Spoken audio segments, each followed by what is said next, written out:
What's up, guys? It's ProfessorBroman back here in Destiny to go over how to get ready for the House of Wolves. Now, there's all sorts of things to do, right? You have all of the things that you need to get done, and you want to be ready to optimally engage the new content, right? You don't want to sit there with your thumb in your butt saying, "God damn it, I could have been 34 weeks ago if I would have just realized what to do."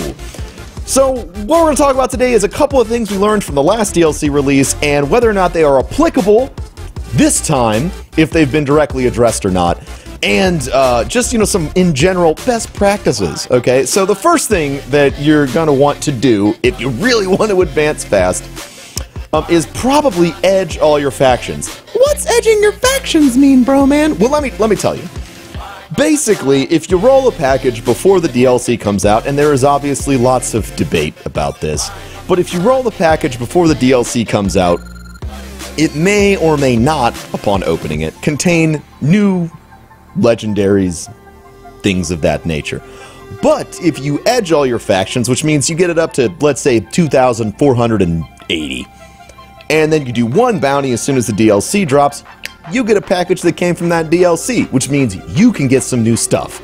So if you're looking to get the best chance to get as much new stuff the day of release, if you go on all three of your characters, if you got three, or just your one character, and edge every faction up to the point where you are going to get a package, and then roll it over as soon as the DLC drops, that's going to get you some stuff. It might get you what you want, it might not get you what you want. Obviously, it's going to be a random experience for you, but there is that. Additionally, if you wish to level this gear as quick as possible, super important, if you're not already doing it, you're a little behind the ball, but you might be able to at least grab some, is stack your daily event packages. Now, what those do is, along with giving you some Ascendant materials and a little bit of Glim Glam, that hot, spicy Glim Glam, it's also going to be providing you with a nice, hefty dose of experience. Which means, if you roll all your new packages, find the stuff you want, and you want to level it without doing any bounties, you don't have to. You can go right ahead and just open up all those packages and get your hot, spicy experience that you want. This is a pretty cool strategy. I personally do not have any self-control, and so I cannot engage in the strategy. I pretty much constantly, if there's a package in there, it's gonna drive me nuts. I'm gonna go crazy. I don't know how people stare at all the green things, and they're like, "I'm not gonna open this. There's something at the postmaster, but I'm not gonna open it. It drives me nuts." So obviously you have to have some sort of self-control, but I'm gonna guess that if you're the person who wants to optimally advance to the next content, you are going to try and express your greatest level of self-control, as well as, level quickly. So there's another thing you can do. Grab your daily packages, edge your factions. Now, what are some other stuff that might be valuable? You could store your Cryptarch packages. That may or may not turn out. Engrams from Cryptarch packages in the last DLC, and I made some educated guesses on this last time, and I ended up being, thankfully, correct. Engram packages contain engrams, but the engrams inside of said package are not rolled until the package is open. So the Cryptarch packages are going to contain future exotic engrams, or not exotic, any engrams, legendaries, rare engrams that you can get as long as you open the package after the DLC drops, because they are not technically rolled into the game's existence until they are dropped in your inventory out of the package. Now, whether or not that has been changed to say this is a pre-DLC and post-DLC Cryptarch package is still kind of up in the air.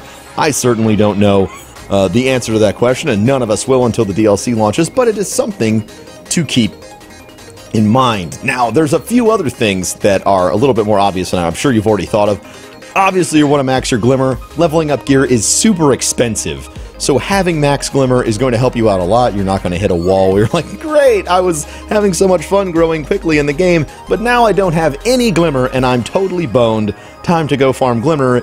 Yay. Also, if you can, max out your Vanguard and Crucible marks. The other option with your Vanguard and Crucible marks is, of course, to go to the tower and buy the gear that you do not know when you may have a chance to get it again.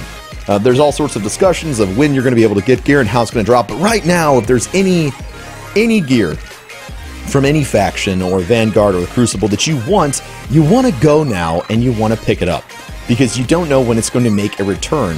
For example, I put this off a long time, but I finally went and bought myself a secret handshake today, actually, from the vendors, so that way I could have a shotgun that had hammer forged and shot package, because, believe it or not, I accidentally re-rolled my Felwinters live on stream a second time.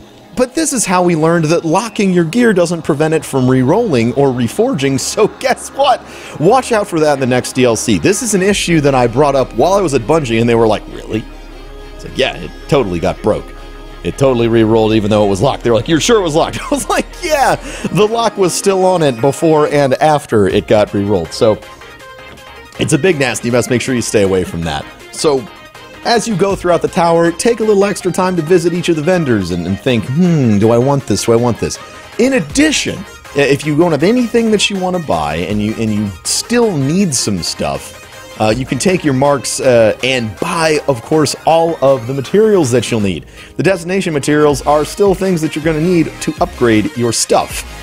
And whether or not you like it, we're probably going to end up needing a shit ton of them to level up the new gear. If you also wish to increase your growth upon the drop of the next DLC, one really, really cool and new thing that you can do, and it's going to be a one-off, is you can take all of your commendations and you can burn them for rep. They're worth 250 rep apiece, which is no small thing. 250 rep apiece is a lot, and if you stack them up, just, you know, maybe you're edging your factions and like, what do I do? Well, pick one faction that you don't want to get anything from and just try and push through all of the packages that you can get, because that's going to be very helpful for you in the DLC. You know, maybe you want to buy yourself a 2 to the Morgue right now. You can buy that right now, and then you can take the rest of your packages, and you can burn the packages. You can burn your fantastic marks and recommendations, commendations for rep.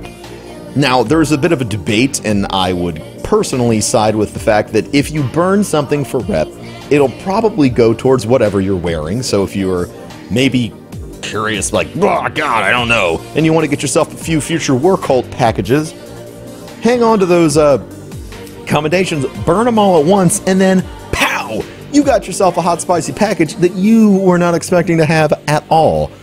So along with edging the factions, you're also going to have a whole bunch of free rep from commendations that you may have earned. You might be confused, well, if I have to use my commendations for rep, whatever, how am I going to buy things in the tower? They're removing the commendation system. I think that that's an example of Bungie looking at something and saying, hey, you know what? You know what? This was maybe an ill-fated attempt to add something to the economy that was unnecessary.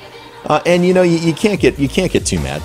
You can't get too mad about that. I think it's a good change, a nice move away from saying, you know what, maybe making things more complicated is not what we need to do, we need to make it simpler.